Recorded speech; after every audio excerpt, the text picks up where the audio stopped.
നിങ്ങളുടെ മനസമാധാനം കളഞ്ഞിട്ട് നീ സ്വസ്ഥമായിട്ട് ജീവിക്കുന്ന സ്വപ്നം കാണണ്ട. കള്ളക്കേസ് ഉണ്ടാക്കിയിട്ട് പോലീസുകാരെ വിളിച്ചോണ്ട് വന്ന് നിരങ്ങിയല്ലേ നിന്നെ. നീ ആഗ്രഹിച്ചതുപോലെ തന്നെ കല്യാണം മുടങ്ങിയപ്പോ സന്തോഷമായല്ലോ അല്ലേ? നിങ്ങൾ ഒരു വാക്ക് പറഞ്ഞിരുന്നെങ്കിൽ അവരെന്റെ മോനെ കൊണ്ടുപോകുമായിരുന്നോ? നിന്റെ മകനെ പോലീസ് പിടിച്ചെങ്കിൽ അത് അവന്റെ കയ്യിലിരിപ്പിന്റെ ഗുണം കൊണ്ടോ. കൂട്ടുകെട്ട് നന്നാവണം.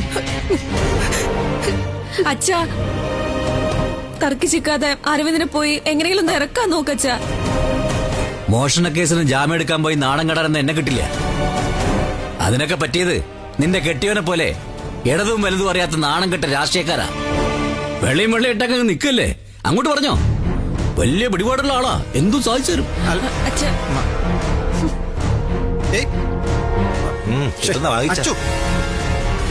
അമ്മേ, എന്തിനാടി നീയൊക്കെ ഇവിടെ ഇങ്ങനെ കണ്ടോണ്ട് നിൽക്കുന്ന? കേറി പോകത്തെങ്ങാനും.